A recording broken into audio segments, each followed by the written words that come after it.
All right, good afternoon, everybody. It is 3:03. It is 3:03 p.m. We're going to go ahead and get the Student Achievement Committee started here today. I do want to thank everybody for your time this afternoon. And online, we are joined by Lindsay Mahaffey and Attorney Jonathan Blumberg. In person, we have committee members Karen Carter and Christine Kushner. And we're also joined by Dr. Martin. And also online, we have Roxy Cash and Tara Waters. And of course, Superintendent Moore is here with us in person as well. So today, we do have two topics that we'll be hearing from staff. The first one will be alternative education, data review, and visioning. We're really thankful for our staff for bringing this to us today. I know that several board members have asked consistently for more information. I really look forward to this discussion. And then also graduation updates, which is always an exciting topic. But before we get started with our first presentation, could I please entertain a motion to approve the minutes from the February meeting? I make a motion. Go ahead. I'm sorry. I'll second that. Okay. Make a motion to approve the minutes. And I'm second. Thank you. We had a motion from Ms. Carter, a second by Ms. Kushner. Any discussion? All those in favor, please show approval by saying aye. Aye. Any opposed, same sign. And the motion passes, and those minutes are approved. So we will go ahead and turn things over right now to Mr. Polko and his team for more information about the alternative education data review and visioning. Thank you so much. Thank you, Committee Chair Scott, and good afternoon, Superintendent Moore and board members. We come to you today to present an overview of alternative education, and this will be the first time we are bringing you a presentation solely focused on alternative education, and we look forward to sharing with you our current context and getting your insights and feedback as a board on the future of alternative education.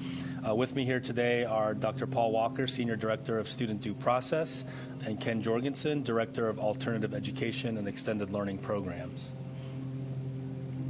So make sure we're on the right slides.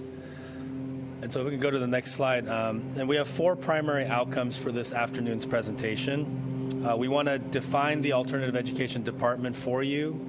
We want to provide an overview of alternative needs for our students.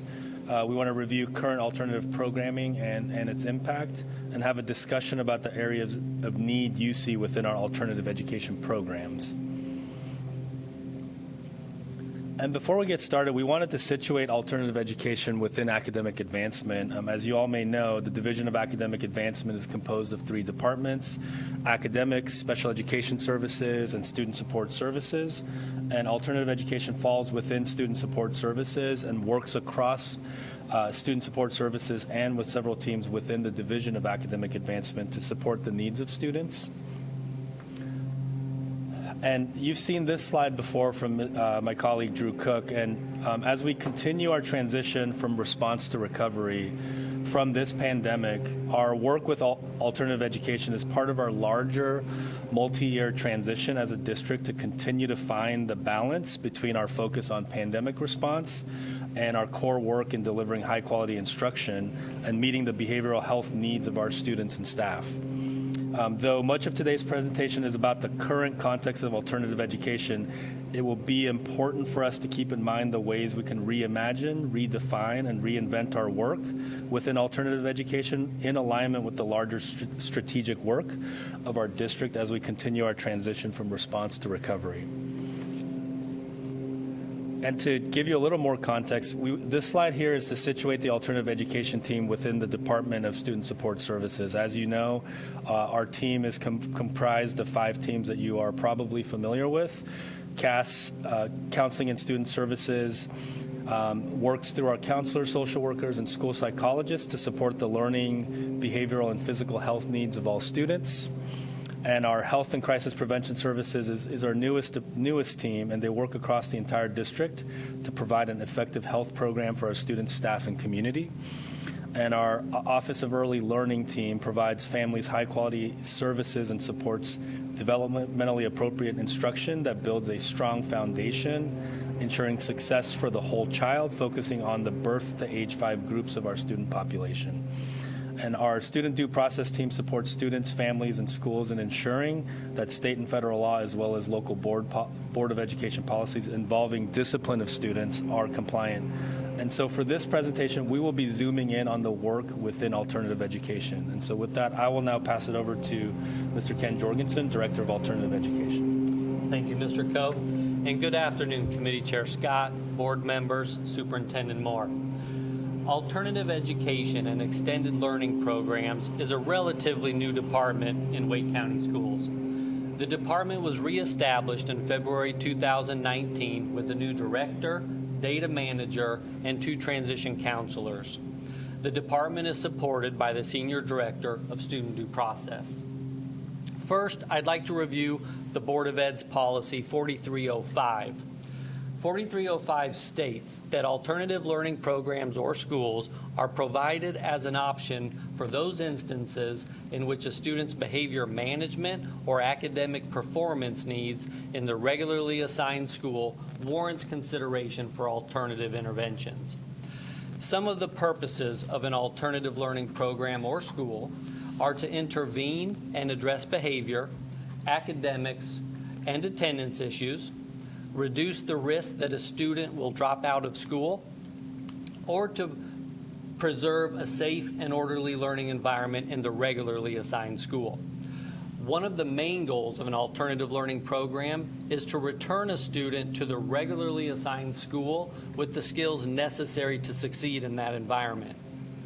I will note that these alternative learning programs may be housed within a school, a separate building within a school, or a separate school altogether with its own school code.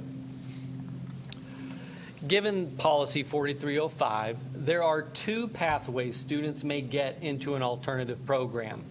First, through a school-initiated voluntary transfer. This primarily applies to our application schools through a referral initiated at the base school.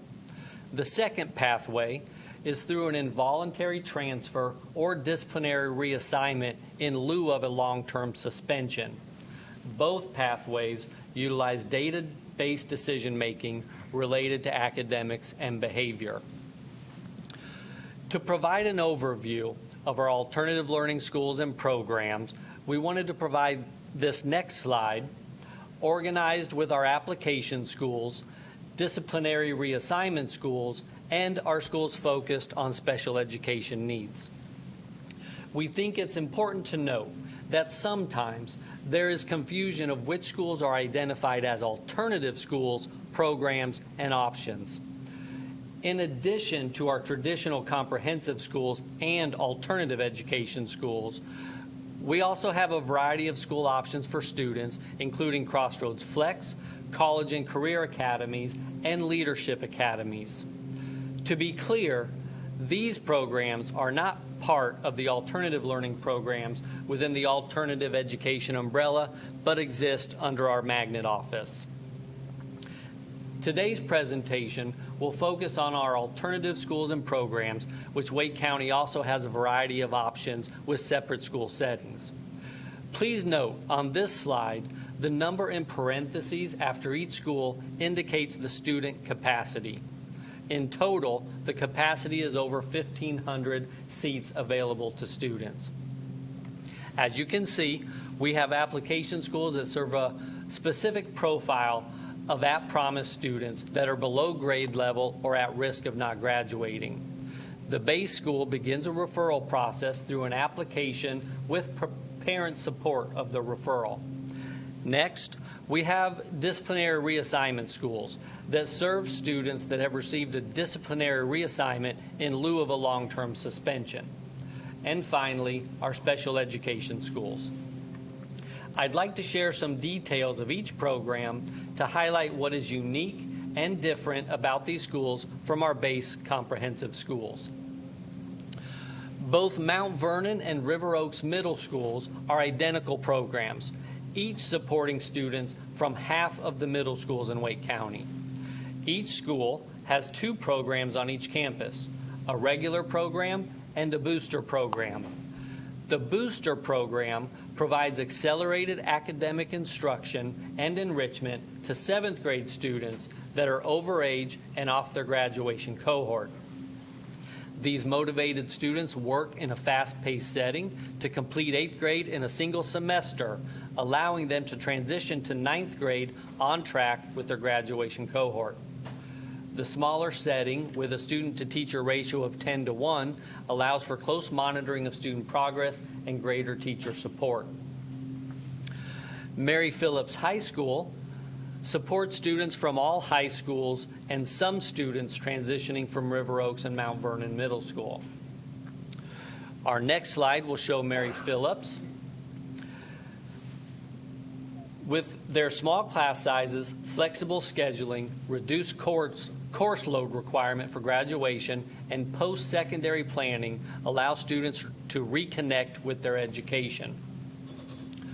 Score Academy A, re-engagement, is designed for students that have dropped out or have barriers that interfere with their ability to graduate from high school.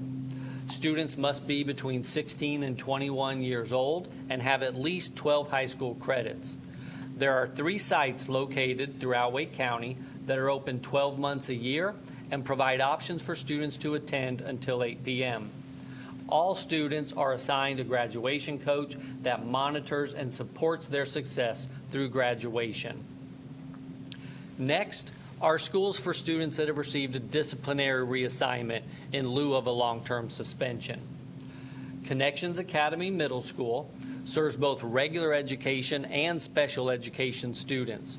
Small classes and low student-to-teacher ratios provide for ongoing support of students to provide better coping and decision-making skills for success back at their base school.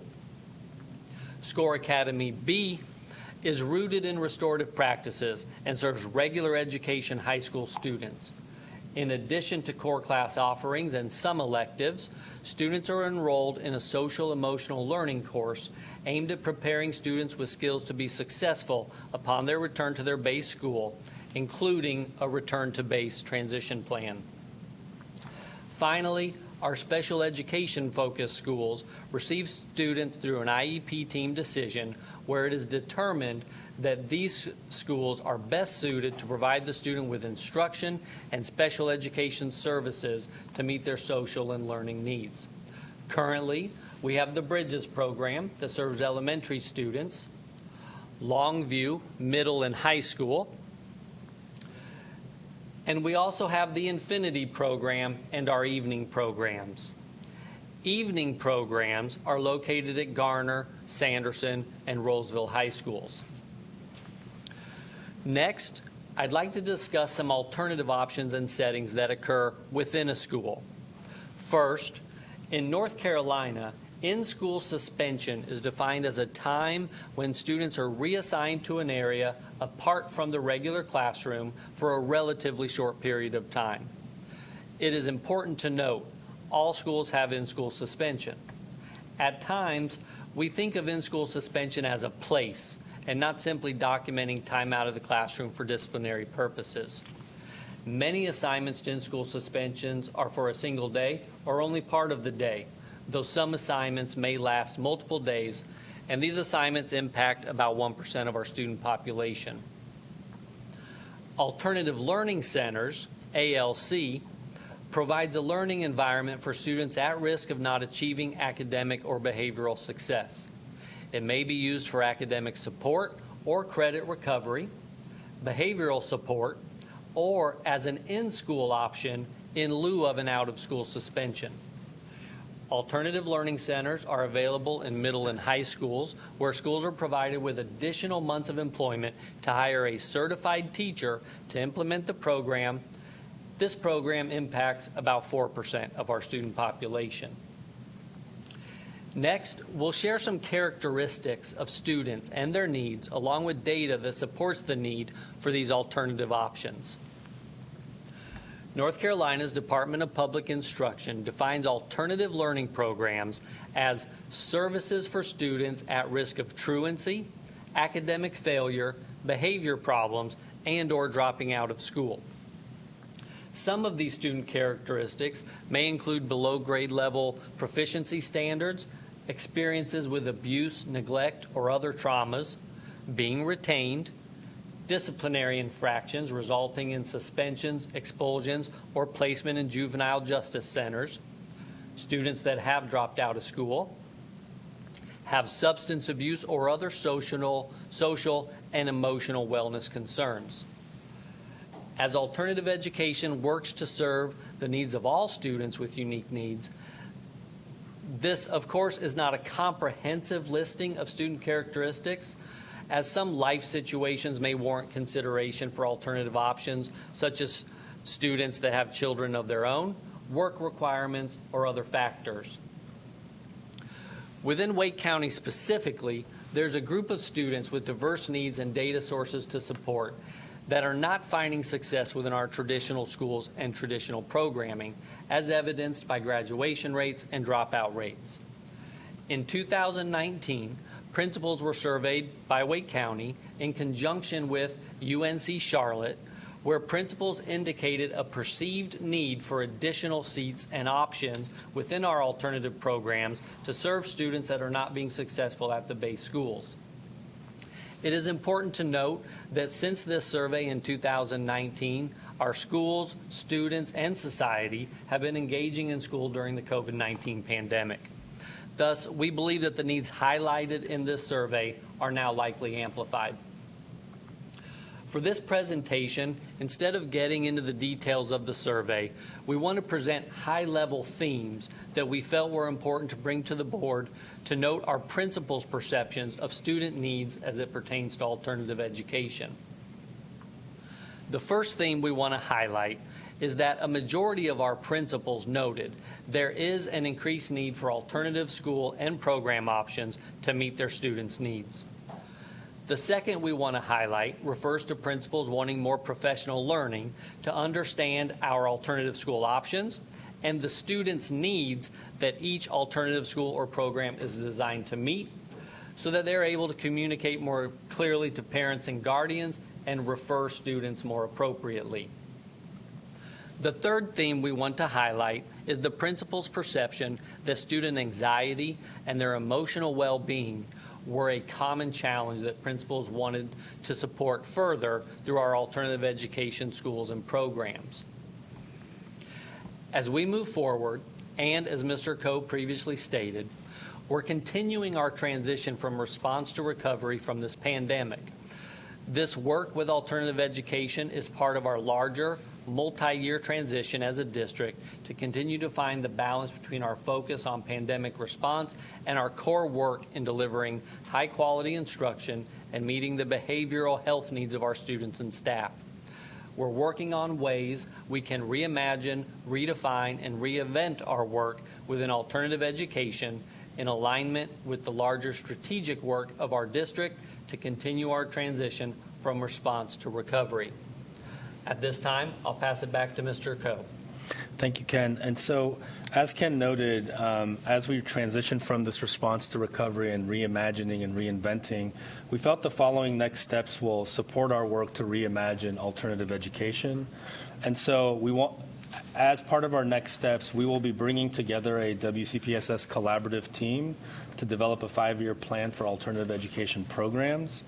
And we're going to continue to reimagine the definition of alternative education to determine what additional student needs could be supported by current and new alternative education programs to create positive impacts for students who may have more specific needs beyond our base schools. And we also want to continue our ongoing review and self-evaluation about the efficacy of our alternative learning center programs. And we also want to align the goals of our alternative education with the tenets and findings of our comprehensive plan for equitable discipline practices, which we'll be bringing to you in a future meeting in April, and to support our continued work in creating a supportive climate, ensuring equitable practices, and engaging in continuous improvement.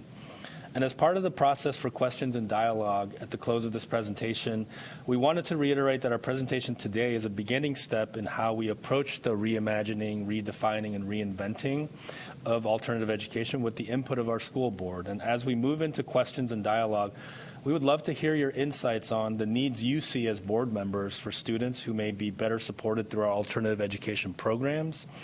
Any creative ideas or solutions that come to mind for you from this presentation, and then the needs of our students that were amplified by the pandemic that you would like us to consider as we engage in the next steps for reimagining alternative education in our district.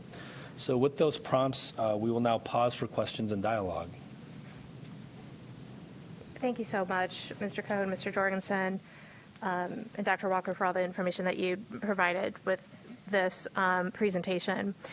I think oftentimes believe collectively as a board and individually as a board, we have acknowledged the efforts that our school system goes to support all of our students. And of course, it is heartbreaking when we fall short. But the efforts are very apparent, and I hope that folks can see all of the different opportunities and that we are trying to provide for our students, and particularly those who really need those supports. So I want to thank you for this.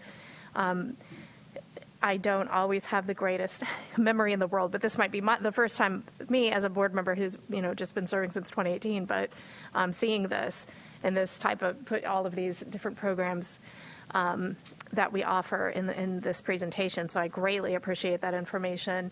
I think it's great for the public to have access to this and know the work that you do. I know that several of my colleagues will have questions on this, as this we've always had robust conversation around this topic. So I will open up the floor to them first, and I'll just come around the table. So Ms. Carter. All right, and thank you. I echo the appreciation for bringing this to the board and to highlight this great work that is being done, that's already being done. And I, for one, I know several of us have talked about it, fully support looking at ways to expand this so that we can meet even more of the students where they are needed to be met.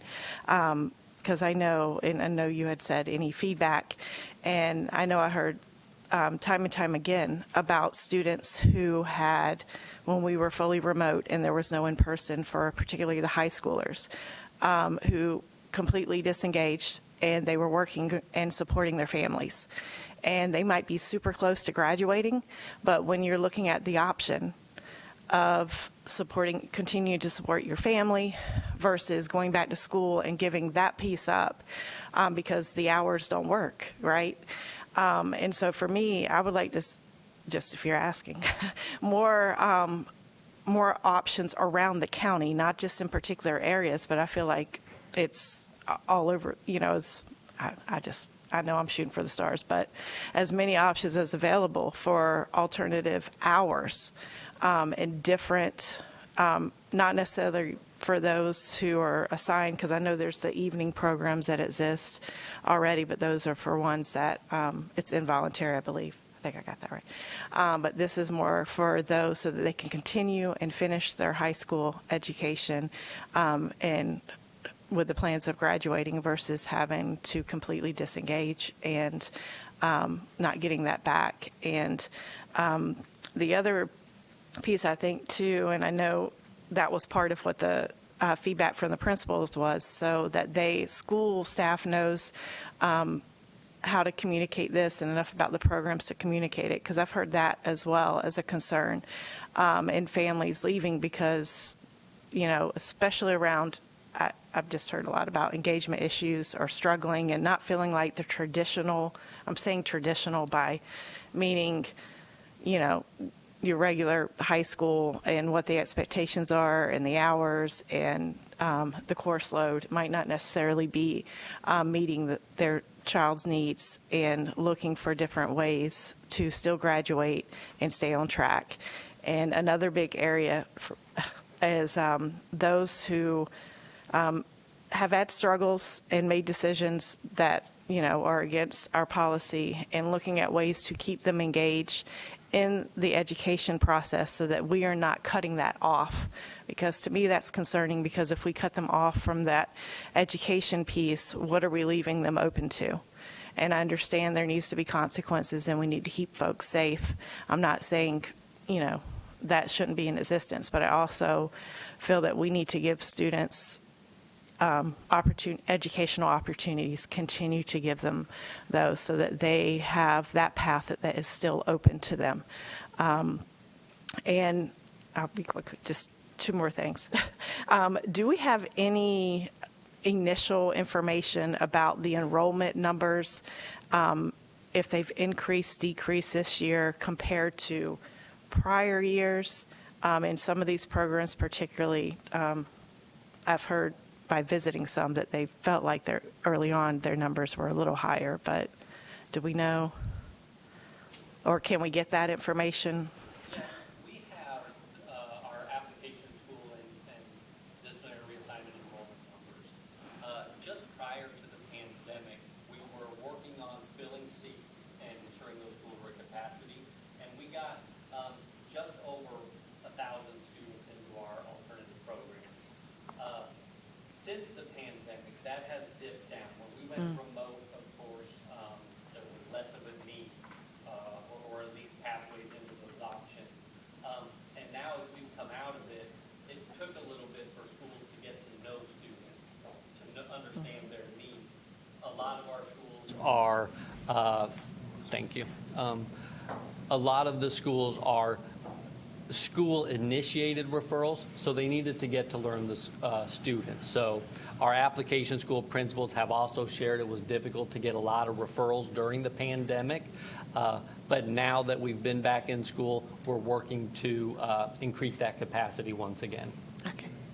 And Ms. Carter, if I may add, I think it's to your point about how do we optimize, but also approach this without, because I don't think as a district we want to have expanded seats in the disciplinary reassignment schools per se, because we want students to continue to be at their base school, even though when there's misbehaviors, we don't want necessarily like more like recs for long term to happen so that more students are going into score B or connections, for example. But the ways in which we're trying to optimize and advertise and communicate to our base schools that there are still seats available at, places like Mount Vernon or River Oaks or Phillips. Even though Phillips is closer to their capacity, we can provide more detailed information for you in a follow-up email, but that's kind of some balance work that we're trying to do as we're thinking about how to reimagine this, because we want to be more proactive and not just reactive to the disciplinary elements that might place a student in alternative education, but we want to see students who need different schedules, right, due to their family or personal life situations, and figure out, are there more ways in which something like a Score A model can be expanded, to your point, across the district and our county. So those are some of the things that we'll be working on in the coming months and years. Okay. And just one last thing. Do we know yet who will be part of the collaborative team working on the 5-year plan? We know that it's going to be, it's not just going to be academic advancement as a division, but we'll be reaching out to our area superintendents and any other relevant teams, and we'll probably want to involve our alternative education principals as well, and think about student voice and parent voice as well. But that's still in development, but we'll report back to you at a future meeting. All right. Thank you so much. And again, thank you. Ms. Kushner? Thank you, Ms. Scott, and for that presentation, Mr. Jorgensen and Mr. Coe. I'm grateful. I've got some specific and some, I guess, overarching questions, and I do like the balance that you're presenting around the idea that we need to hold students accountable and have consequences for what happens with students, but also to recognize that everyone needs second chances, and getting that graduation diploma is the ultimate goal for all our students, given the dire consequences of not earning a high school diploma. So I appreciate the balance that we're able to offer with these different programs. And as Ms. Scott and Ms. Carter and others have said, it's great to get this summary of and to know that since 2019, y'all are working on strengthening those offerings, because I think that has been one thing in my time on the board that certainly was a need 10 years ago, and I feel we're doing far more now than we had been, and there's still great room for improvement. So I'm glad that y'all were looking at that. I've always wondered, I'm familiar with the booster program, which I think is phenomenal in that it helps accelerate students who are older than their cohorts to get back on track and be ready to go to high school. And I wonder if we've thought of having that also continue for some of our high school students that might not have been picked up by booster programs, and maybe we only see them at the high school level, that we could accelerate their learning somehow in some of our comprehensive high schools, if that's ever been looked at. And I've also always wondered if Bridges might benefit by having a separate school code. I've never understood why it's not a separate school, even though it seems to operate as one. So what the pluses and minuses are of having Bridges as not being a standalone school. Yeah, thanks for those comments and questions, Ms. Kushner. So I think in terms of the booster for high school, we'll have to think about it, kind of vis-a-vis what credit recovery looks like.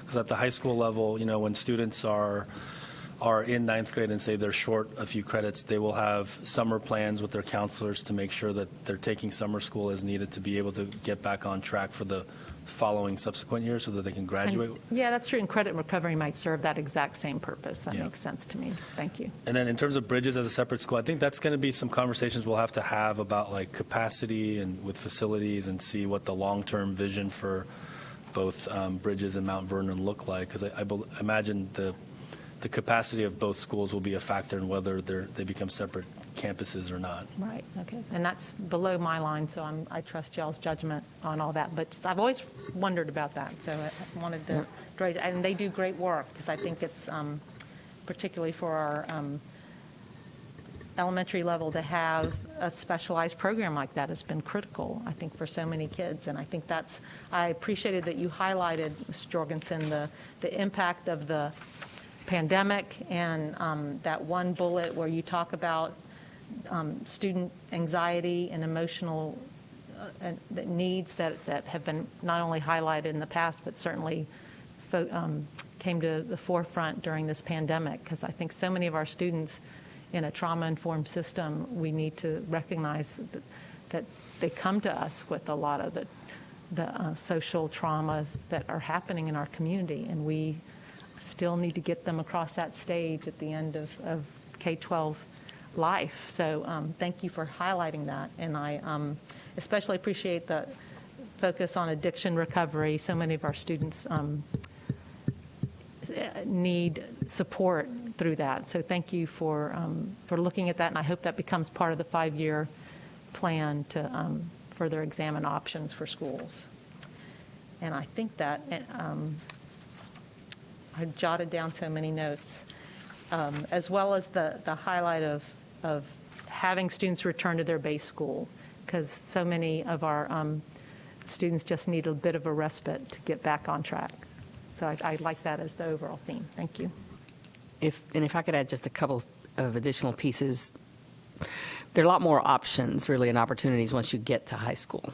I'm fairly certain that at the semester break, all schedules are run to see who may not have passed the course that's necessary to either be promoted or to move into the next level, and students might be rescheduled based on failures, if possible, that same next semester, or it rearranges their 4-year plan, which they update. They're supposed to update those every year. So there's a lot of work that happens at the school level at the semester break with counselors, and then again as students are registering for courses for the next year. I think in addition, there's some work that happens from the central level where principals are given lists of students who are off cohort for graduation based on when they entered ninth grade and what Power School is showing as their current grade level to help also target assistance that can then happen at the school site. So I see people over there nodding, so we must be doing those things still. Yeah. And I'll never forget Superintendent Burns when I was on one of his student parent committees saying, when he meets with students, one of the things that I'm sure is still true today, as it was 10, 15 years ago, is that when they get older and they're off cohort or they're far behind in those credits, it is so hard to stay motivated to finish toward that diploma, because it just seems like such an uphill battle. So whatever we can do to keep them on cohort, to support that accelerated learning, because you want to go off and get a job and get started with your life, and when you're so that fast track or that credit recovery is incredibly important. And it might be that sports team or the extracurricular club that keeps them still wanting to go to high school and get the credits, as well. So I like the fact that we're focusing on the comprehensive offerings of our high schools. Thank you. And I'm going to hop over online really quick. Dr. Martin, Ms. Mahaffey said she has a question. Yes, thank you, Ms. Scott, and thank you, Mr. Coe, Mr. Jorgensen, and I believe Dr. Walker. That's the back of your head that I'm seeing here. Hey,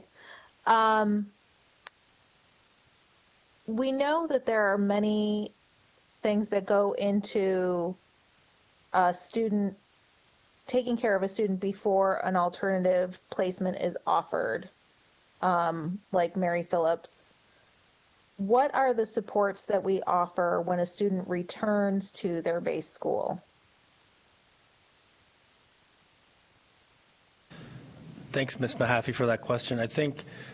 I believe in terms of the return to base schools, I know that our alternative schools get in touch and make attempts to connect with the base school as students are returning, whether it's the alternative learning placement schools that are related to disciplinary reassignment.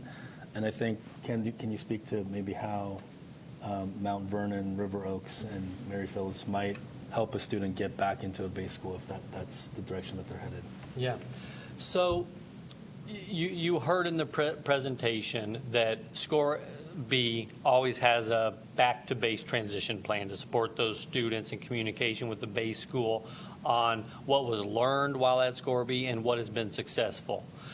Furthermore, River Oaks and Mount Vernon middle schools, when the students do transition to high school, they have counselors that will check in on these students at high school throughout their high school career to just make sure they're on cohort, how they can support and see that student through graduation. Thank you. I also wanted to point out that Mr. Haggerty has joined us online as well, and I'll turn it over to Dr. Martin for your questions and feedback. Thank you, and thank you for bringing the topic. This is a topic that I have been very concerned about over the years, and really glad to see some work in this direction.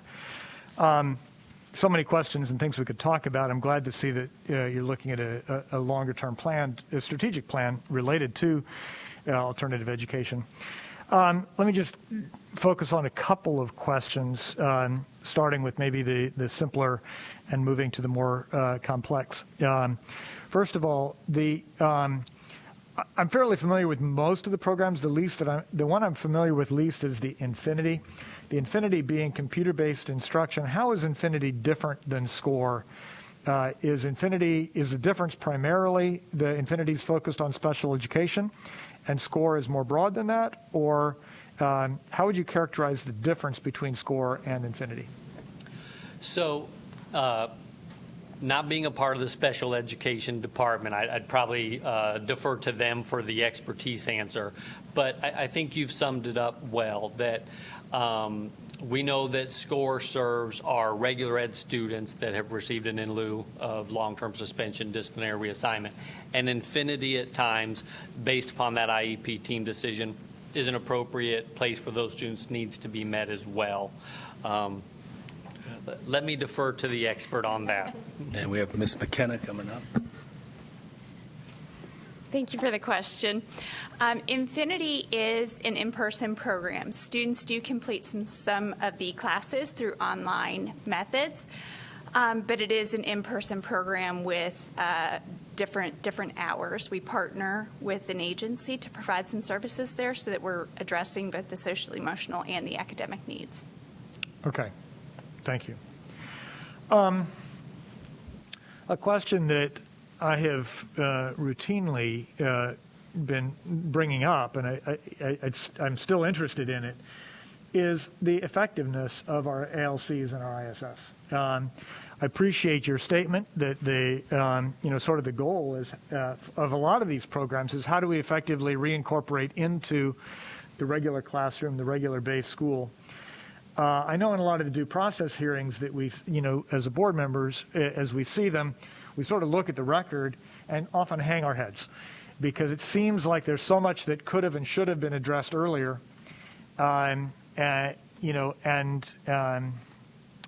Then we get to the state. I mean, by the time we get them in due process, it's usually the cases that just really had multiple things go wrong. It just feels like earlier intervention could have been more helpful. You talk to students, ISS has a reputation that is not, frankly, that helpful or great. ALCs, it really depends school to school. And this is where I think in our discussions, it's really important for us to be able to differentiate the lived experience in schools from talking about it at the board level, talking about it at the system level, because we've got a lot of programs that we can describe as really great programs with great goals and so on. But if you look at the actual implementation, it's incredibly varied school to school, some being quite effective and some being anything but effective. And so if we're going to be honest, which I really want us to be throughout this work, I think we're going to need to sort of peel back some Band-Aids and look at some raw data and ask ourselves, what is our repeat rate into ALCs and ISS? That's something I've been asking for close to 10 years. Ms. Kushner, didn't I start asking for it almost year one? And I've still never seen that data. But I think it's really critical for us, right? If our goal of alternative education is to get back into the classroom, we need to know, is it working? And I think the best way to look at that is to look and see what's our repeat rate. And so I'm going to ask again, because I'm going to keep asking as long as I'm on the board. And then I hope people after me are going to keep asking. Because we really need to know, is it working? And if not, how do we make it work, and how do we ensure a consistency school by school? Like I say, some of our schools, it's going to look very different than it does other schools, and we need to look beyond just, frankly, do the kids like the ISS or the ALC teacher? Right? We have had some settings that I'm aware of where some kids actually preferred going to ALC than the regular classroom. Now, some of that was probably quite positive because good relationships were built. Some of it was because you could get pizza in the ALC, right? The positive relationship is good. The getting pizza, not so sure about. But we really don't want ALCs to be the preferred place for kids to go. Now, what that may be telling us is that we may need multiple settings, right? Maybe we need that setting where kids can go to find a little bit of that relationship, that belonging, et cetera, incorporated with the classroom. But what we don't want is an ALC that is a separation from a classroom. So I guess that point is not so much a question as it is sort of an evaluation and maybe a lens through which I think some of our evaluation for strategic planning needs to happen. But I really encourage us to look at the raw details. Some of them are going to be good and some of them aren't. Let's acknowledge it, because that's the only way we're going to move forward. And then let's really look at effectiveness for the kids, and let's look at equity school to school. Dr. Martin, if I may just thank you for those points, and I think there's a little bit of a question in there, right? Ish, yeah. Yeah, and so first of all, we wanted to note that the ALC data is something we can probably bring to our April presentation along with the comprehensive plan for equitable discipline update, so that we can bring that to you so you can take a look at that data. And I think to your points about how are we assessing and reevaluating the alternative learning centers, that's one of our next steps that we did highlight in this presentation. And prior to the pandemic, we were beginning to launch ALC teacher PLTs as to bring them together and start doing that standardization and aligning on what the work can look like. But of course, the pandemic happened and everyone had to kind of be all hands on deck, and we're still in that recovery, but as we move towards the response and kind of reinventing, that's something we will move back to as part of our work to reevaluate and continue to kind of, with that tenet of continuous improvement, see how we're doing. And we can let you know in future meetings what that work looks like, and just know that we will not, take our eyes or spotlight off what the effectiveness of ALC is. Because I think this 5-year process or the 5-year plan we're going to be working on is about evaluating all the elements of alternative education and understanding, given the unique needs that alternative education is both mandated to serve, but what we see through the amplification of what the pandemic has shown us, I think it's important for us to have that balanced look of what are the things we must do, but also what things can we kind of start crafting and adjusting to better hone and help our students when they need a different setting that's not the base school, for example, right? What can we provide them in addition to what our magnet office is providing them? But are there other things we can think about that might help a student get across that graduation? But I think also important to graduation is, do they have a career plan? Even though they might have been the kid who got in trouble a lot, right? But we still want them to graduate and have a plan for what they want to do next in life, right? So we'll be working on that. And to your point about ALC, we will be looking at that as one of the key elements as well. Thank you. Possibly somewhat related to that, possibly not, I don't know. I appreciate your pulling the principles. As a board, I'd love to get a little bit more information on that. I feel the statements there on slide 18 felt a little generic and general to me. And so, we hear that there's an increased need for alternative school programs to support students. That's a fairly general statement. I think we kind of know that. I'd be very interested to know a little bit more specifically what the principals are saying. What I hear include numbers and specific offerings, but I'd love to hear some of, what are the specific needs that need to be met or not. I'm assuming that that's part of what the principal feedback was, but again, you might be able to share some of that with us today, but at least as we go forward, I'd love to have a little bit more specifics as to what the principals are saying. This is a little bit like when we have budget discussions with our commissioner colleagues or our state legislators, right? We can often say that schools are underfunded. If we keep going to our funding agencies and just say we need more money, they're going to look at us and say, I've already given you money.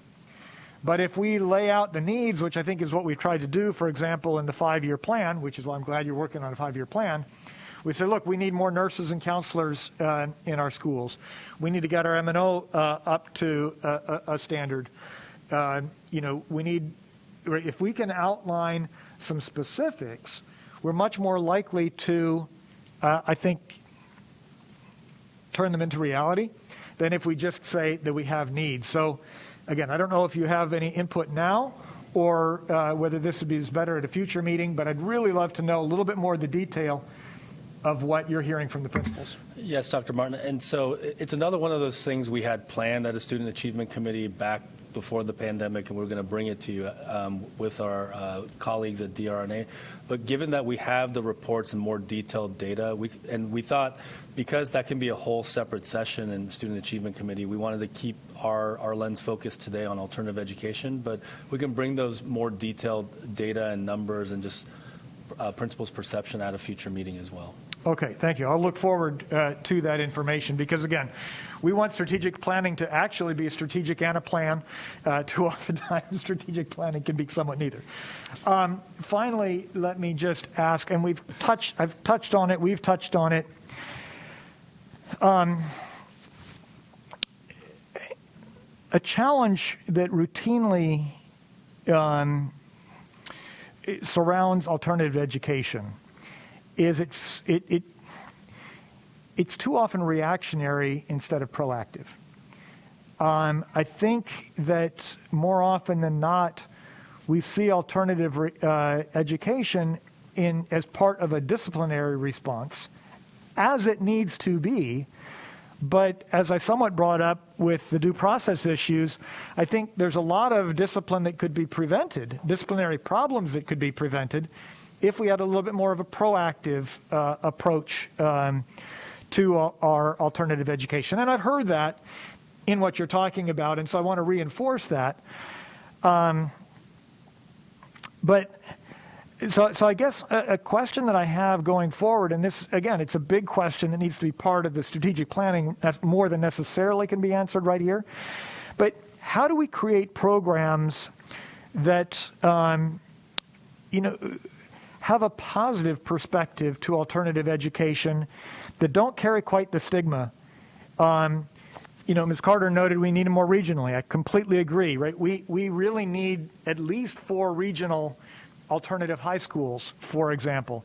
At a minimum, Ms. Kushner and I have talked about a lot. We'd love to see, like the Bobby Murray site, be maybe a community college type high school that maybe starts at 6 o'clock in the morning and goes till 8 o'clock at night. And I don't know, something that is I want to go here for this reason, as opposed to, I got to go to this because of, right?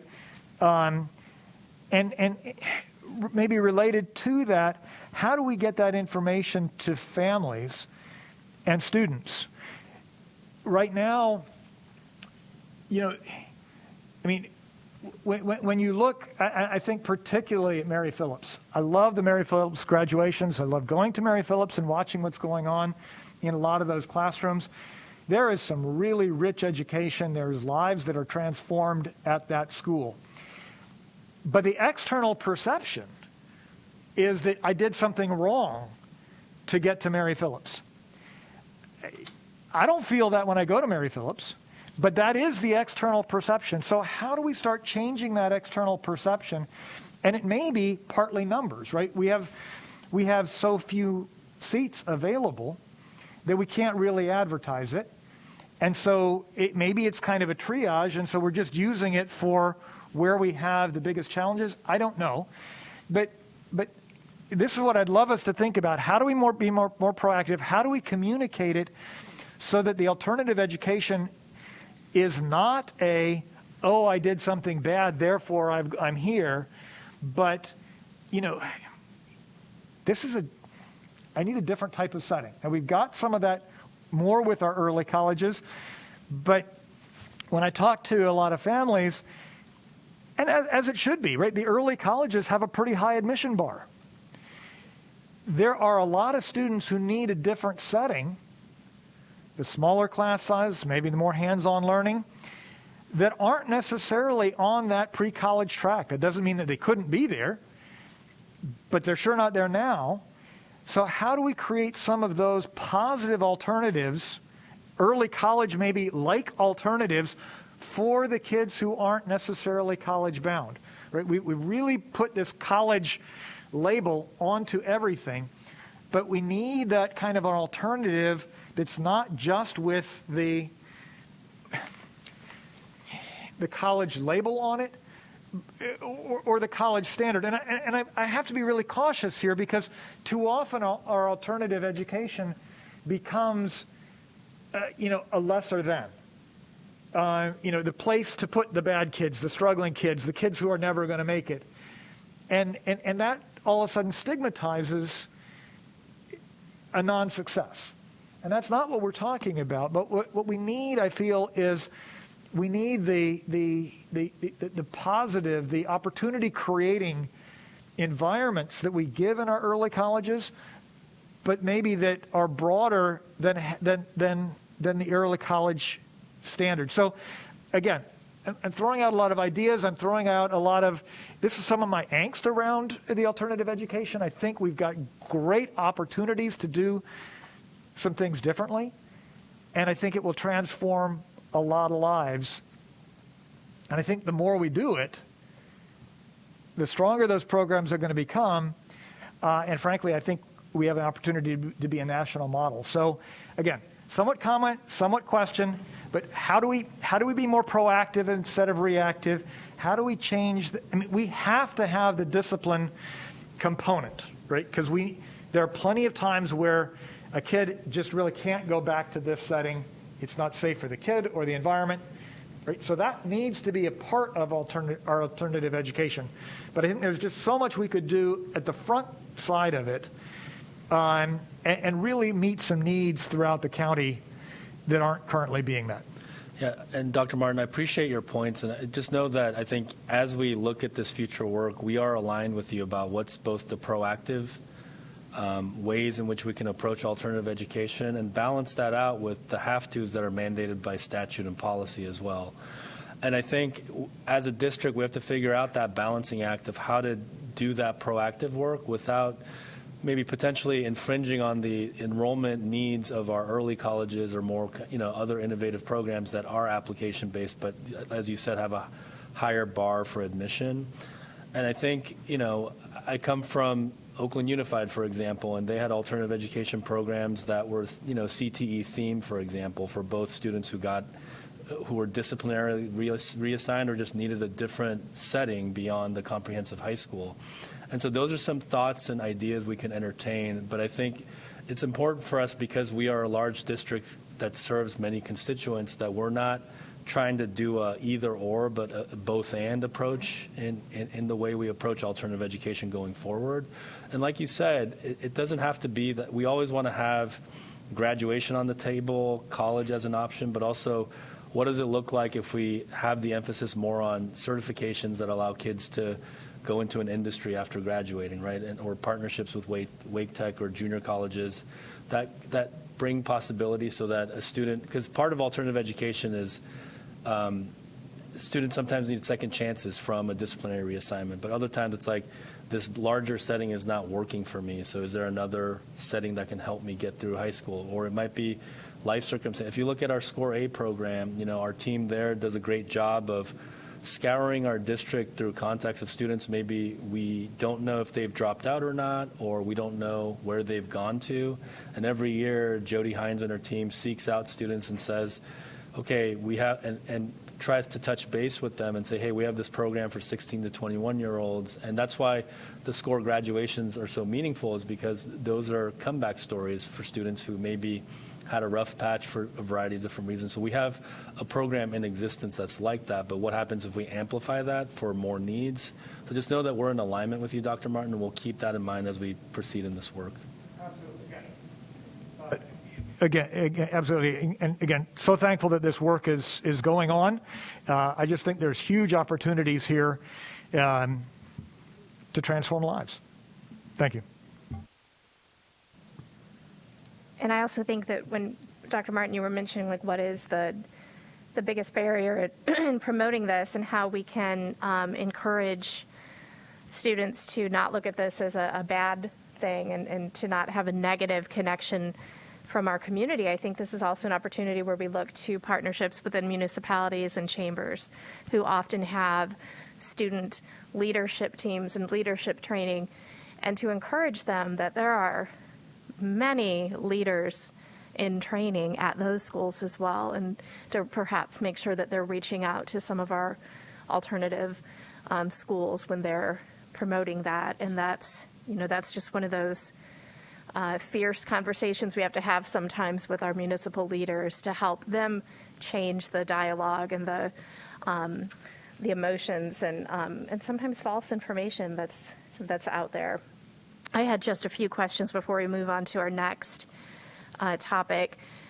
When we are looking at transportation, especially when a student has transitioned from a base school, a base assigned school, to one of our alternative schools, I understand that sometimes we're involving our vendors and that there can be a delay. What types of, as we're talking about barriers, are there additional things we can do to try to make sure that those students are getting access to being in the buildings as quickly as possible when it comes to transportation?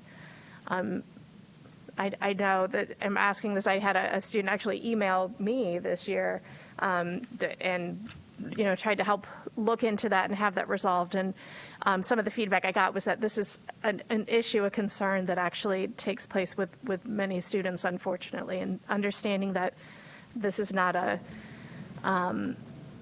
understanding that no one has been immune to the Great Resignation, but I just wondered if you could provide a little bit of information about that.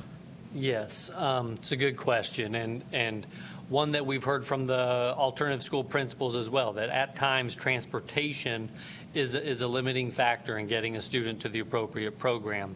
I've heard it mentioned several times today, a need for sites throughout our county, because having only one Mary Phillips High School, if you're a student, for example, at Panther Creek, that is quite a shuttle from where you live to Mary Phillips High School. So we're aware of that challenge. And I think overcoming some of those barriers and obstacles for students to attend the most appropriate program for them will definitely be a part of the 5-year vision and how we can provide not only more options to students, but more options that are convenient for them to access. I appreciate that. And related to that, if we, at some point, as this obviously is a topic that, probably we can have brought before the board, many more discussions when we're looking at funding. Clearly, we're looking at schools that need a lot more funding per student, and how do we provide that? And then looking at that, what are some of the barriers to not being able to offer additional sites throughout the county? So when we're looking at funding per student, how are we managing that? How is that structured? Well, thank you for that question, Ms. Scott. I think one of the things that we're working on is to what Ken mentioned is that there was a little bit of a drop-off in our alternative education enrollment. So the one immediate step that we've been working on is to get back to as close to capacity as possible. And once we meet that step, I think once we're at capacity, understanding how many more seats or options we will need across our district is something that we will have to inquire about through this kind of interdisciplinary work group that we're putting together. So I think that will be in the works as part of our next steps, and we can bring that back to you. But I think once we're at capacity and how many more buildings might be available going forward and how much funding might be, those are all things that will be a part of a discussion. I imagine it'll be, I don't think it'll be like 5 buildings at once necessarily, but grow it slowly and sustainably over time. And hopefully this is so that we ensure that there's a lasting program as we grow. If I could make a comment about existing programming and funding, our alternative program sites are funded based on their anticipated capacity, not the number of kids that they start the school year with. So each of the schools has an anticipated capacity, and they are funded for their positions and dollars, et cetera, based on that capacity. And very few of them actually start the school year with that number of students because they grow during the course of the year. So we want to make sure that the supports are in place on the front end. I think in addition, we found this happened, I think, over about 10 years ago when I was deputy. Some of our alternative program schools also had difficulty generating the types of funds that you have some flexibility with in Fund 6, for example. So those schools were given an allotment on a yearly basis to help them have some of the resources that other schools can get through generation of different kinds of things that happen at schools that they don't have. So there was some intentional thought around that put into those programs years ago, in both the flexibility to have some Fund 6 dollars that are available, and how we allot them in terms of their teacher resources and supplies and instructional materials resources based on the anticipated enrollment of the program, regardless of where they are right at the beginning of the school year. Thank you for that. That's really helpful. I know several colleagues asked about supports for students as they return to school settings, and I was also curious about supports that we have in terms of addiction counseling, where I don't know if that's something that if a student is in an alternative learning setting for something that is substance abuse or illegal substance related, if they're ever flagged, to have additional counseling provided. Because as we know about addiction, unfortunately, sadly, if someone becomes addicted in their teens, that you are a recovering addict the rest of your entire life. And I was wondering if we do what types of counseling are available, or if that's something that we communicate with families and those students as well. So yeah, of course, all of our alternative schools have counselors or social workers on site to provide those kind of services as deemed appropriate. In general, another thing under our purview is our alternative counseling and education program, the ACE program. Now, it is a little more reactionary, as I've heard, than proactive, in that that is for our students, not necessarily at an alternative school, but in any school that violate our drug or alcohol policy. We do have the policy in place where that child, in lieu of the long-term suspension and even in lieu of going to an alternative school, can receive this counseling and education program, which not only informs them of the dangers and pitfalls that drug and alcohol may cause in their life, but also allows them to stay at their base school. But specifically to answer my question or your question, I'm not aware of any site-based specific additional drug and alcohol counseling that our alternative schools provide, other than having a counselor that can listen and counsel the student and then provide resources. And Ms. Scott, if I may add, I think what your question around addiction is probably connected to just our behavioral health approach that's been kind of growing since even before the pandemic, but the need has been amplified by the pandemic. And I think when we think about, the mental health, the behavioral health, and then the social emotional well-being of students, how we might proactively figure out ways to find out what populations of students are going through, I think tobacco is one level, right? But when it gets to alcohol, it might be another level. And when it gets to drugs and other, higher level substances, it might be a different problem. So I think just know that our folks who are counselors, social workers, and I think sometimes even school psychologists may get involved to understand what might be happening at the individual level. But as we go through this alternative education kind of reinventing, reimagining process, if that becomes a focal point population that we may need to serve, then we might have to talk about what would that look like proactively beyond our ACE program, so that, because I know there are some schools that specifically target, that are more, non-public schools that support students who are dealing with addiction or need to get that substance abuse treated and then be able to get back to, a recovering mode so that they can do school. So I think we'd have to talk about that as we move through this process. And thank you for that. And I appreciate you clarifying that, unfortunately it is a reactionary rather than proactive. And Mr. Coe, I appreciate you bringing up the behavioral health work that has been going on prior to the pandemic. And that is one of the reasons why the health surveys are so important. Our friends at the Poe really were so, I forget the name of the survey, the behavioral health, the Youth Risk Behavior Survey. Yes, thank you. Sorry. But why something like that is so critical, because it does allow you to anonymously gather that data to see, is there a problem? Can we get ahead of this before we see additional issues in our schools? And unfortunately, the addiction piece sometimes does go hand in hand with some of the students who might be referred to our alternative learning centers and schools.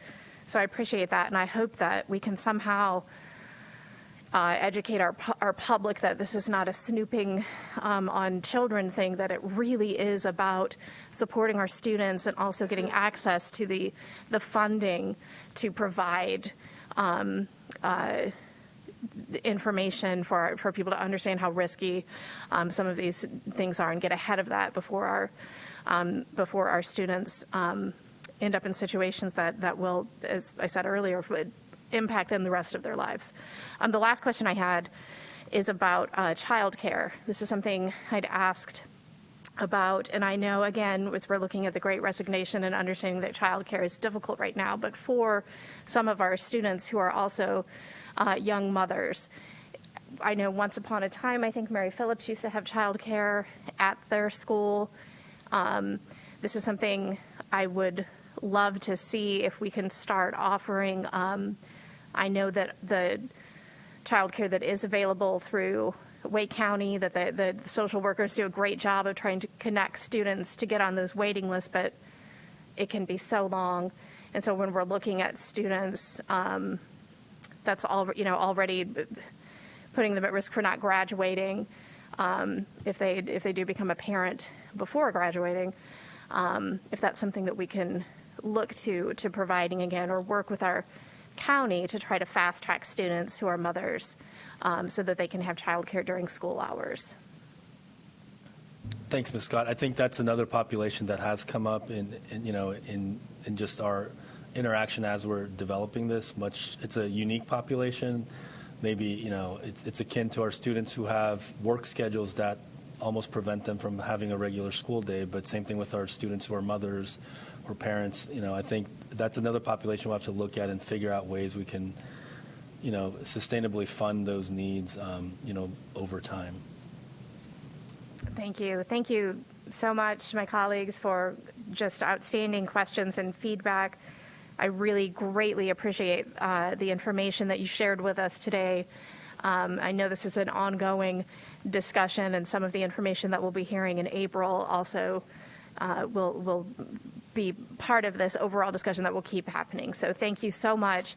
Again, please extend our gratitude to the leaders and the teachers and the education support professionals who work in those environments with some of our most vulnerable students. And we appreciate so much the care and the dedication that you show. And I know so many of those children are going to have great success stories. So I appreciate all of the efforts that go into that. And I think that will conclude this portion of our Student Achievement Committee presentation today. And we'll give you an opportunity to switch over so we can hear graduation updates. So thank you again so much.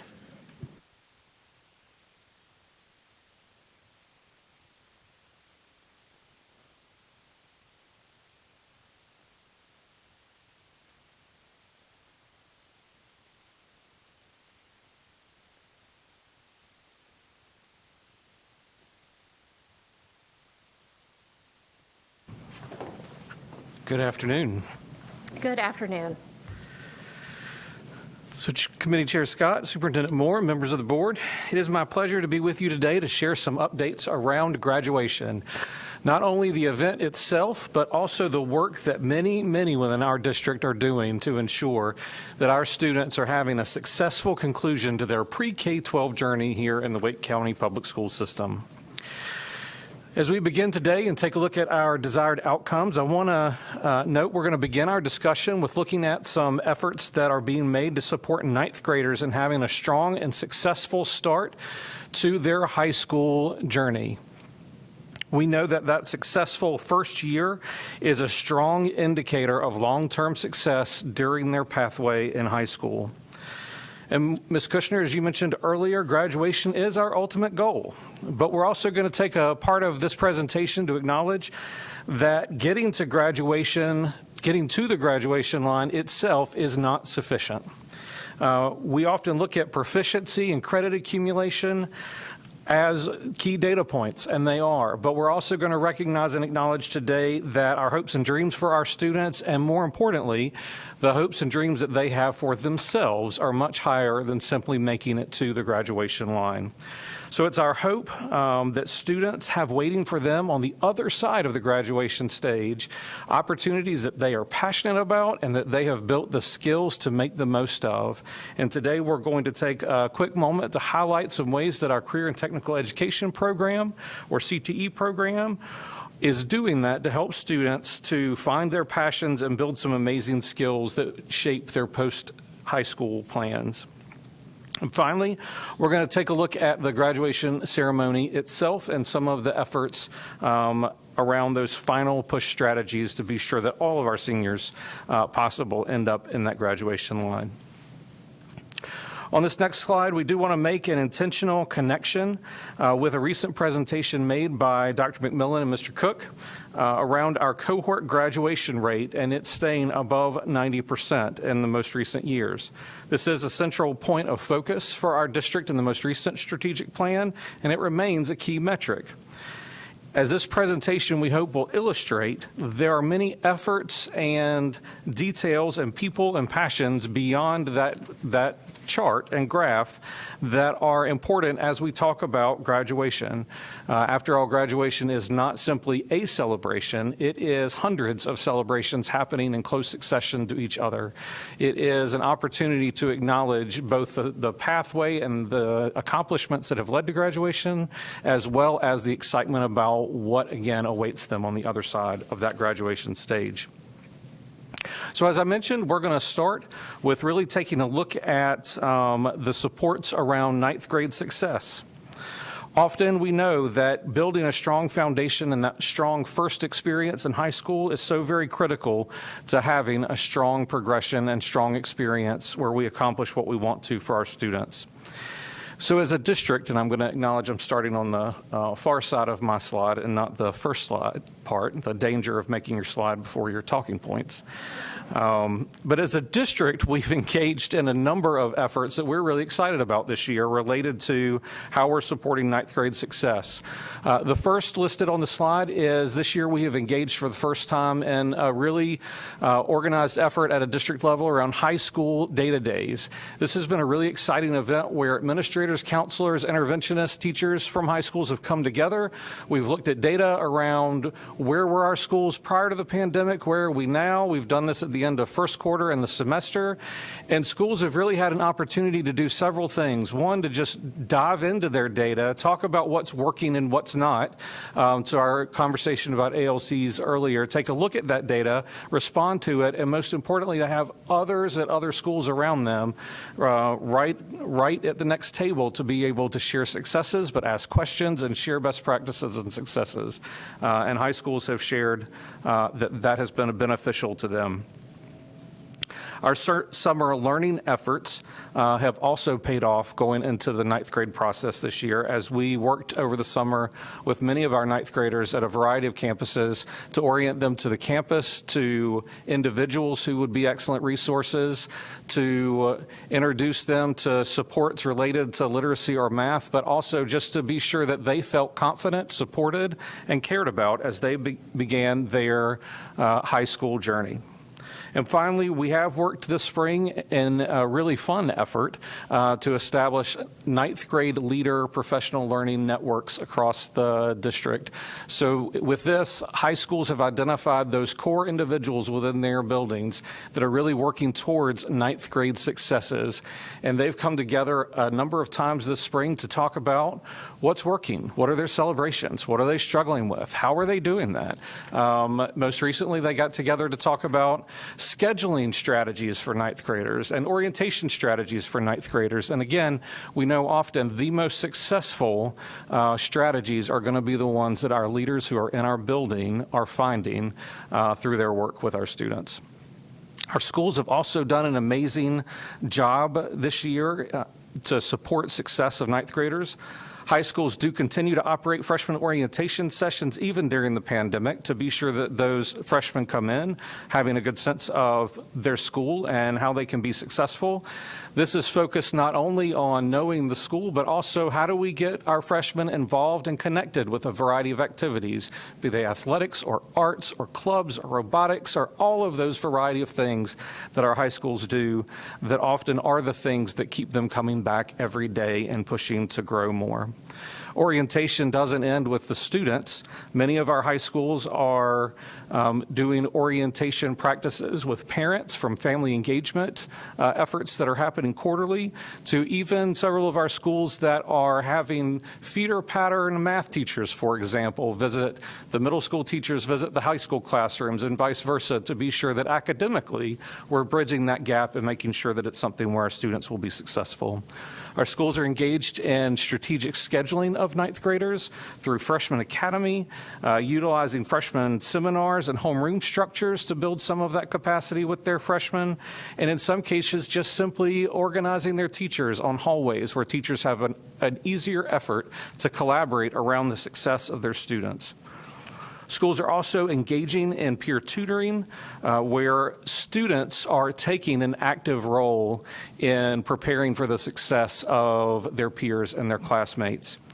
And while I could share more about what schools are doing, I'm going to acknowledge that I am not the best voice to do that. Our student leaders themselves are often the best voice to do that. So I am very pleased today that we're going to welcome via online 2 of our student ambassadors from Apex High School, Eve Michelle and Tyler Rosado. They're going to share with you how the students have become the critical leaders in their building and preparing our 9th graders to have a successful high school journey. And with this, I'm going to turn it over to our fabulous students. Good afternoon, everyone. My name is Eve Michelle. I am a senior here at Apex High School. I'm Tyler Rosado. I'm a junior at Apex High School. And today we wanted to share a bit about our newly implemented ambassador program here at Apex. Prior to the creation of the program, our founding advisors wanted to create a league of students who not only shared a passion for academic achievement, but also those who differed in interests and experiences. Through a rigorous recruitment process of video essays and faculty recommendations, a team was formed that was made up of students from all walks of life, with the charismatic and outspoken leaders to the reserved and unsung heroes, with many others in between. This team was not only composed of role models, but students who underclassmen could see themselves in. After this, we got to work on a 2-pronged goal of providing the rising Cougars with a successful transition to high school. The first part of this goal was to help them achieve academic success, both in course selection and achievement. The second part of our goal was to foster a community here at Apex that could thrive in a post-virtual learning environment. And I'm sure you can agree, Eve, that this was not a simple task. You're right, Tyler. It was not, but man, it was worth it. To start off the Apex Ambassador, we had Cougar Camp, which was the freshman orientation. It let us as an ambassador group meet the freshmen and interact with them and introduce ourselves. Then we had freshman homeroom, which was once a month. We go into their homeroom class, we mentor them, we enrich them, and we inform them on like their situation and like how school and like the school group. And then we have several activities. We give cards. We have them create the cards for the Senior Citizen Center around the holidays. And then we also introduced them to CNFC and talked about their 4-year plans and their plans after high school. We also have Freshman Friday, which is the first Friday of every month. We also have several activities during that period as well. We have cultural activities, Women's History, and Latina Heritage Month. We also had exam prep and an HBCU college fair. And as a Howard upcoming freshman, I got to say the HBCU was probably my favorite part of it. And it actually worked with the freshmen as well. Because one time Tyler and I were hanging out, remember that? And a couple freshmen came up to us and we had like a great conversation about them. And it also came up that one of the freshmen was kind of struggling in class. So Tyler and I met with them after school and tutored them and kind of like reinforced what the concept was in class. And later when we met that freshman again, he didn't just tell us that he did great in the class, that he actually excelled at it. Yeah, so just to touch on what you said, the students hold us in high regard and are thus very influenced by us and our interests. Personally, I'm heavily involved in different clubs and societies here at Apex, and in my many years of trying to recruit new students, this has by far been one of the best years on record for new membership. Since the students see us having an enriching and fun high school experience, they want to replicate that for themselves. And since us as students are encouraging that rather than just faculty, we are a little better at encouraging them. Watching our freshman body come to love Apex High as much as we do as ambassadors is truly rewarding and really cool to see. Thank you. You guys. Thank you both for sharing as you have. I'll tell you, I've spent most of my entire adult life in a high school. Being a high school principal remains my dream job. And as the parent of a rising 9th grade student, I can still tell you that I am slightly terrified about the idea of my oldest going to high school. However, I'm also going to tell you that the more I talk with these students, the more that I know about what's going on and you hear it from a different lens, by far the more comforting it is. By far the more that you see that the school culture is not just what the adults say that they want it to be, it is what the students are making it. And I appreciate the leadership of these students and want to call out that student leaders like this exist across our high schools and are doing this work. And it's important when we talk about ninth grade transition that we acknowledge that some of our most effective leaders are very much like the two students that you just heard from. So thank you to them for being here with us. I also want to note, as we said at the beginning, simply getting to the graduation stage is not a high enough bar. We want to be sure that we make the most of the time that we have with our students, and we want to be sure that we have opportunities for them to grow and learn and build the skills and the passions that take them places after they cross the graduation stage. Today, while we could focus on many different curriculum areas, we are going to focus in on career and technical education, and I am going to turn it over to our CTE Director, Joe Honeycutt. So thank you so much for letting me share with you this afternoon. As Brian mentioned, one of our goals is that students have a career pathway that leads them to success and that they leave us with a diploma plus something else. That could be an industry-recognized credential. It could be a work-based learning experience. It could be a student organization experience. Because we think those things in package help our students be the best citizen they can be post-high school. So just by way of a few updates, and I promise to keep it short, we have been working hard to add career pathways. Based on feedback from our School to Career Council, we have expanded into logistics and expanded more into advanced manufacturing. We offer over 50 career pathways to students in the Wake County Public School System, and to date we've had students earn about 7,700 industry-recognized credentials, which is still not where we want to be or where we were before the pandemic, but we are excited to see that number rebound and students have those opportunities again. We're also continuing to add career academies. 21 presently, with 2 more slated to open the next school year, and a couple more on deck for years of planning. We seek diverse career academies. We're really excited to have one that will start that has an entrepreneurial focus, which will be new for us. We've also had students competing and representing the Wake County Public School System both in their CTE student organizations and in other areas that help them demonstrate their technical competencies. So here are a few examples of that. Our Apex High School culinary students were once again finalists for the Junior Chef competition. We have Panther Creek students who have won Digital Presentation Challenge. The Lenovo App Challenge, again, we had winners in, including the fan favorite from Enloe High School. We had 28 first-place winners at the State HOSA, including winners from Zebulon Middle, which was one of our first middle school, the first year that some of our middle schools have competed in that area. We have nearly 50 first-place DECA state winners. The FFA group is a little bit slower in picking up their state competitions, and several haven't had any at all. But so far, we've got 3 first-place winners for FFA, again, 2 of them from middle school chapters, which we're really excited about. Our work-based learning continues to grow with new partnerships and programs. We have about 690 internships currently. We have 110 registered apprentices who started as a Wake County Public School student and are continuing that apprenticeship program. We have a partnership with Wake EMS so that we're graduating about 20 EMTs per year with EMT credentials ready to go to work, and they're ready to hire them. We're expanding our NC TAP apprenticeships to include automotive and construction trades.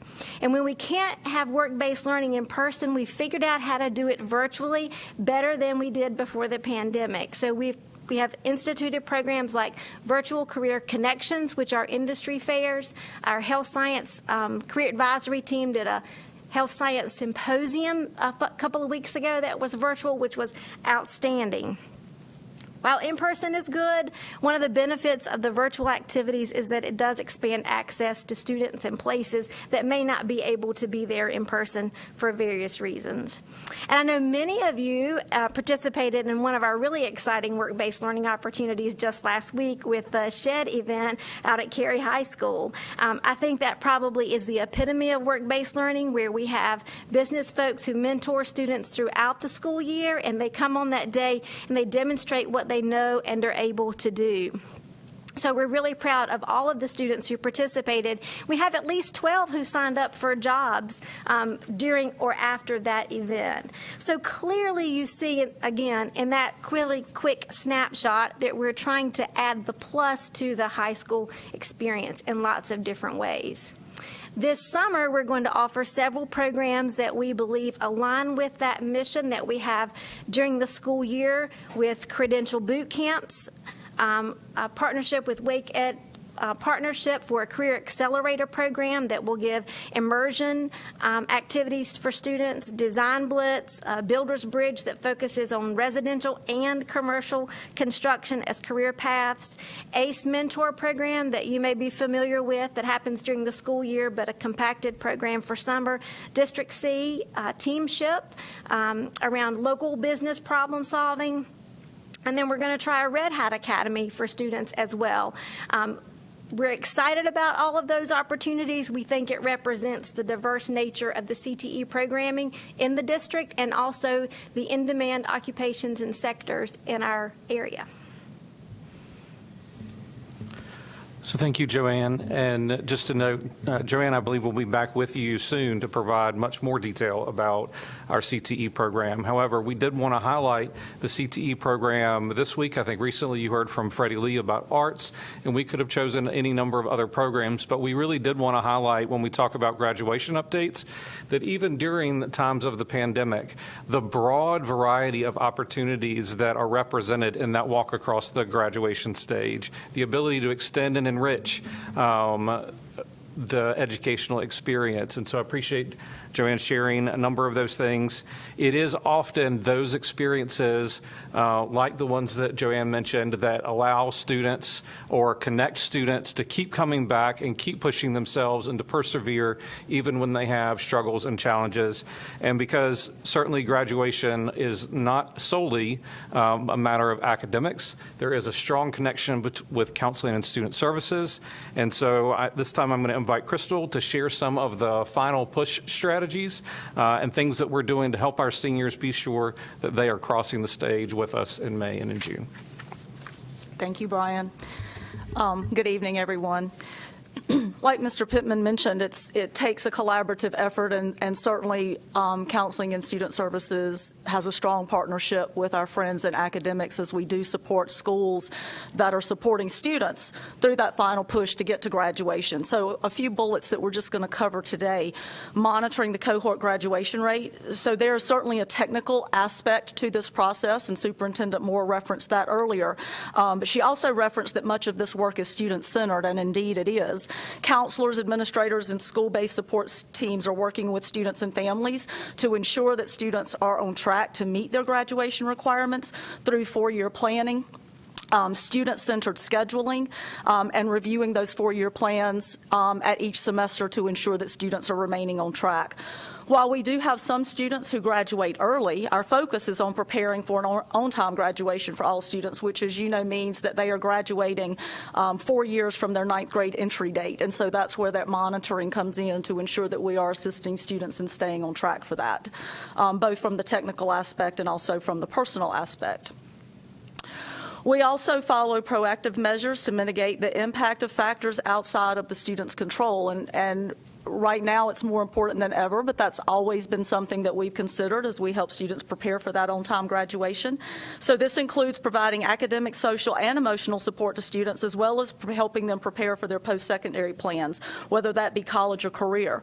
Another strategy that our high schools have utilized over the past 2 years is the 22-credit diploma option, which now gives students time to focus on the credits that are required by the state in order to meet that on-time graduation and to remain on track to graduate with their cohort.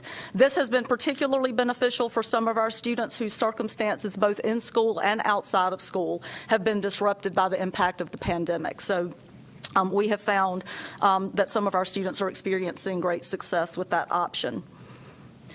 The positive impact that Mr. Pittman referenced earlier of summer learning opportunities in 2021, summer learning provided students not only with the opportunity to recover their credits in order to stay on track for graduation, but also provided students with access to a school counselor who was able to work with those students around their social and emotional skill building. Again, important even prior to the pandemic, but more important than ever as students were adjusting to returning to school and returning to that in-person learning opportunity. And with that, there's the positive impact of social and emotional learning and our focused work around that. So social and emotional skills have always been a cornerstone of academic success, but it's become even more important over the last several years. Ms. Kushner mentioned earlier that our students have experienced significant social trauma for a variety of reasons, not excluding the pandemic. And so now as we emerge from the impact of that pandemic, I'm pleased to share that we have been able to use ESSER funding to continue to expand our counseling resources at all levels, but to highlight today that we were able to add 17 counseling positions, one position at each of our 17 comprehensive high schools that has an enrollment of 1,875 students or more. So this obviously helps reduce the counselor to student ratio, which in some of our comprehensive high schools can rise to one counselor for every 450 to even 500 students. So when we talk about these final push strategies and our support of social and emotional learning, our counselors being able to support students in their SEL growth, but also in their college and career readiness throughout that high school career, it's more important than ever that we have a ratio that is manageable so that students do have access to that school counselor and to the other support staff that are available in the school as well, but we want to be able to connect with them individually, not just around their school schedule, but around their college and career goals and their college and career readiness as they reach that final push. And finally, the impact of proactive relationships to help students in the final months and weeks as we do rapidly approach the graduation season, and thankfully approaching the graduation season. When we consider Maslow's hierarchy of needs, the basic needs, of course, are food, water, shelter, and safety. Those are considered basics. The very next layer is relationships. And then that leads to a feeling of accomplishment and reaching one's full potential. So in that context, the impact of proactive and positive relationships with our students is paramount to this final push and the personal achievement of crossing that stage at graduation. Clearly, our students deserve beyond the basics, and so we're going to continue to support them in reaching beyond the basics in order to achieve their full potential. So we call this the final push strategies because we are coming so close to the end, and we want to make sure that no student pauses and that they are continuing that journey. But these are resources and strategies that we're using with them throughout their high school career as they prepare for this moment. And so with that, I'll turn it back over to Mr. Pittman. So as Ms. Reardon said, relationships are a key part of that final push and getting across the stage. And I did want to just sort of close us out before we talk about the ceremony itself, to take a moment to just sort of highlight again, the voice of our students. So there are 3 quotes from seniors that are on the next slide, and I'm just going to read them to you quickly because I think they represent so many different parts of our journey and experiences of our students. The first one reads, "If it weren't for Miss G, I wouldn't be the person that I am today, and I wholeheartedly believe that her work and impact will carry on with me after high school." Another senior notes, "Coach really helped me to see myself as a strong person, regardless of the obstacles that I was facing. I might not have always listened to him as closely as I should have, but I think every word stuck with me somehow. I am deeply appreciative for my coach and his dedication to track despite his own obstacles." The last one, a student reaching back and when asked who was a teacher most influential to you, called out a 2nd grade teacher and said, "I failed 2nd grade and was put in her class the following year. She was very kind and helpful to me throughout the school year. She pushed me to become the person that I am today. Not only did I become a better learning student, but because of her, I believe in myself. She will always have a special place in my heart, and I'm glad that she was my teacher." And so there are many quotes that we could have pulled out that seniors had shared with us as a part of inviting that who was an influential person in your K-12 journey. But I think those quotes certainly put the sort of the final note, an important note on as we cross the graduation stage. It is the student success, but it is also an opportunity to recognize the success and the contributions and the persistence and the patience of parents and educators, of community members. Ms. Scott, as you mentioned earlier, the amazing municipalities, chambers, and others that contribute to the success of our students in their K-12 journey. And so finally, that takes us to the last part of our presentation stage, which is, of course, the graduation ceremony itself. So we are excited to move back this year to our more traditional venues for graduation, such as the Raleigh Convention Center. We do anticipate the band playing of Pomp and Circumstance, the procession of seniors in, the handing out of diplomas by principals, and then, of course, the excitement of the turning of tassels, where, of course, all of our seniors will listen to their principal when they say, "Don't throw your hat." Perhaps, maybe not. Graduations will begin on May 20th through May 27th for a few schools based on their instructional calendar. And then the bulk of our schools will be graduating June 10th through the 16th. We are excited about these events. More importantly, we are very excited about the thousands of personal stories and journeys that ceremony represents. So with that, we are more than happy to answer questions or receive feedback, and appreciate the time to share this important topic. Thank you so much for this presentation, for all the information in it. As you were sharing some of these things, I'm like, I'm not going to cry. I'm not going to cry. Because it is just, it's, again, the dedication and the passion from our district leaders down to the individual teachers who you work with as well. I mean, it is phenomenal. And when I think of what we do have to offer our students here in the Wake County Public School System, someone shared on my personal Facebook that their child was going to be going to early college high school in the fall. And as they were describing the program, their friends from out of state were like, "What is this? Are you kidding me?" That's the most amazing opportunity. And we provide that over and over again through CTE, through fine arts, as you mentioned, through all of the different learning opportunities that students have. And thank you for amplifying student voice as well. It was great to hear from Eve and Tyler. Just great to hear their experience and working with the student and helping a freshman. I mean, as you said, Mr. Pittman, when we think about our own kids and going on to high school, that's all anyone could hope for. Are they going to go into a place where they're cared for by their peers, by their teachers? And I think this demonstrates that absolutely this is happening at all of our high schools across the county. So thank you for amplifying this work. And I will turn it over to my colleagues for any questions, comments, or feedback. Ms. Kushner.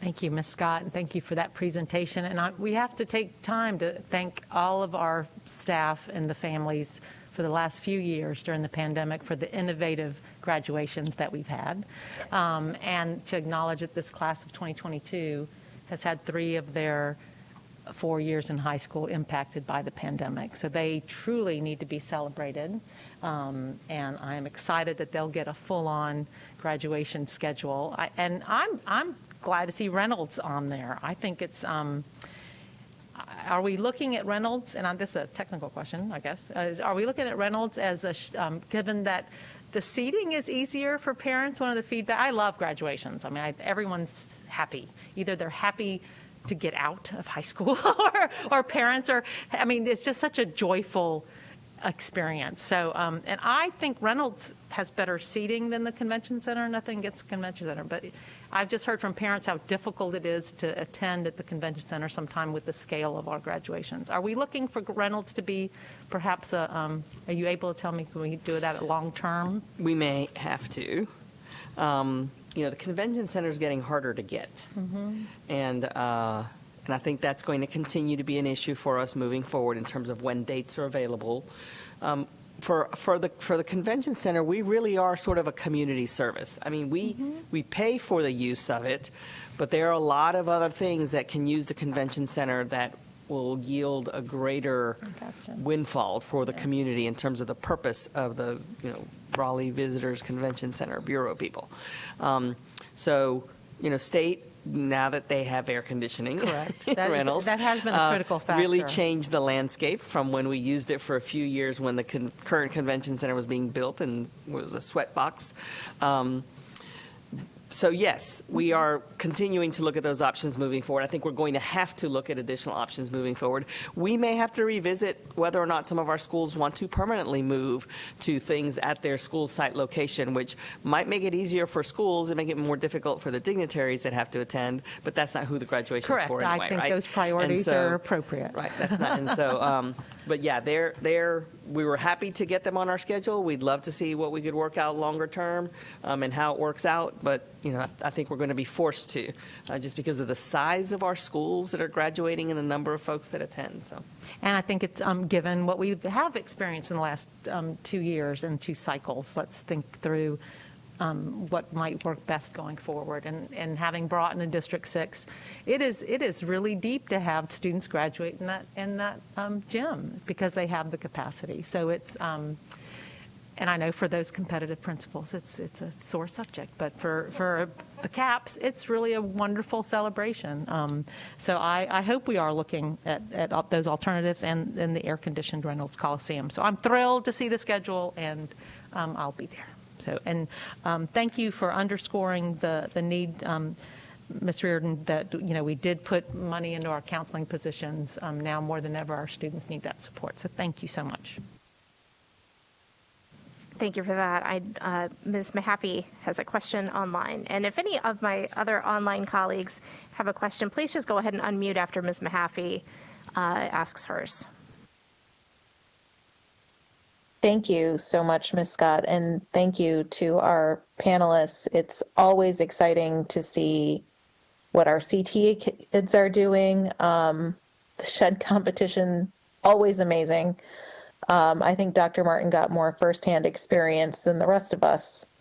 Mr. Haggerty and I were offered hammers several times during our visit there.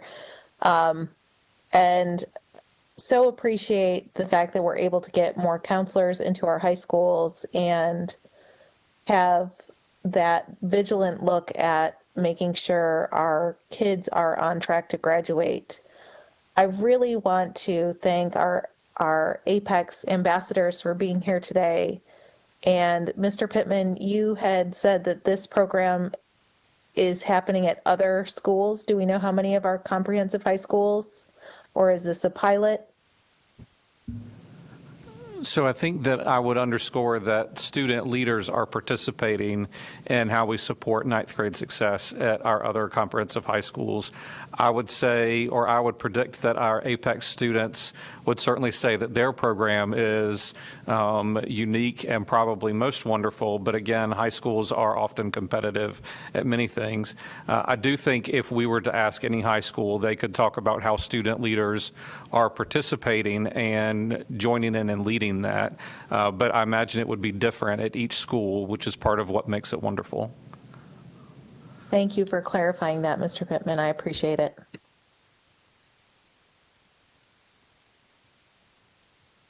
And I think that also relates to, Mr. Pittman, what you said about the school culture not being, I wish I had written the quote down more word for word. It's not what the adults try to make it, but what the students make it to be. So that's another excellent point about the unique school communities that we have throughout our county. Ms. Carter? I'll be quick. And I just want to kind of link this back to our previous discussion and presentation, because I know we have the graduation rate, but I, for one, like to look at the school-by-school data, and then looking at any of that information that we can pull from that might impact some of the decisions that we're looking at for alternative programs, just to see if there's any barriers that they're seeing consistently, or what have you, in certain areas of the county or overall as a district. So I just wanted to ask that. You're probably doing it, but just in case, I just thought of that while you were sitting there talking. So appreciate that and appreciate all this information. And I agree with the graduation ceremonies. I kind of liked some of the, well, even though it was kind of crazy going all over, it was also created very unique graduation. So, but anyway, thank you all for everything. And Dr. Martin? Yeah, I'll just briefly add again, all good information, but Ms. Honeycutt, I want to just reinforce you and I think a couple others might have mentioned it too, that we want to have a diploma plus. It's very easy with graduations to focus on the diploma, and the diploma is important, but that's a piece of paper. And what we need is a passion, experience. We need that diploma plus. We need those opportunities, those experiences. And speaking of the shed competition, which was loads of fun, I will not forget the conversation I had with one young woman on the women's team. I was very pleased that we had a women's team this year. She's interested in going into medicine, but was doing carpentry. Talk about diploma plus. And of course, I have a special heart for that because, I was a shop kid and I'm now a chemistry professor. But that diploma plus enriches every student. And I'll tell you what, when it comes to a college application and you see you're interested in medicine, but you actually took carpentry classes, I'll tell you what, that's going to stand out on your application. If all you did was the pre-med clubs, if all you did was the normal stuff, you're being the same as everybody else. But that diploma plus helps you stand out. So for every student, for every parent, don't discourage your kid from doing that odd thing. Encourage it. Because, when, like I say, having reviewed many, many college applications for scholarships, for admission, for whatnot, it's those things that stand out, those unique features that really create opportunity, not only for the mechanics of, say, college admission or jobs or anything like that, but just makes a much more rich person. So I just want to reinforce that diploma plus, because that's what really makes education unique. Thank you. Absolutely. Someone waiting online. But I just want to echo Dr. Martin's, because I once had a conversation with a high school student and said, I think it's more rigorous to take a visual arts class if you've never done that before than to take another AP class that you're really not interested in. And that's, to me, more rigorous and will stand out more. But I also, Ms. Honeycutt, I was glad to hear that you want to expand, because if, the few hundred, given that we have, we're going to have 11 to 12,000 students graduate, is that about right? And, we need to up our numbers, because that, the scale of Wake County should be reflected in the scale of your work. And I know you're just one person, but at the same time, there's so much that we can be doing with apprenticeships and work-related connections. I hope we, especially with the block schedule high schools that have those 90-minute blocks where a student could go off campus or do something virtually, perhaps that's work-related. That's exciting to me. And I know you're looking for those opportunities, and I just want to lift that up and get to that scale. Thank you. And to any of our business people who are listening to this meeting, please contact Ms. Honeycutt. I'm sure she would love to put you in touch with different schools, particularly, and I know just the other day I was at East Wake High School and talked to their CTE coordinator about involving more businesses in certain more remote regions of our county. So that's a great point. And well, my friend Commissioner Adamson has been telling me they have EMT shortages in Wake County, and so we are doing our part to support our county partners in getting those EMS trained workers. So thank you. I will particularly circle back to her and tell her that you are doing that work. Thank you. yes, yes, absolutely. So it is phenomenal to hear. And Dr. Martin, that was a great point about giving the opportunity for students to have that more well-rounded resume, if you will, to take with them. And that's what we want our students to have. I always say that our public schools are a place where everybody comes together. And these are these diverse opportunities for diverse student populations. I mean, you just don't get this, not necessarily at even other schools, school districts throughout our state, throughout our country. This is a unique opportunity that we're providing for our students. And I'm so thankful for it as a parent and as a school board member. I'm so thankful. I don't see any other questions from my online colleagues. I want to thank you, Ms. Honeycutt, Ms. Reardon, and Mr. Pittman for all of the information to our students, for sharing those quotes, and of course to our student ambassadors for being here today, and again, thanking my colleagues for their comments and their questions.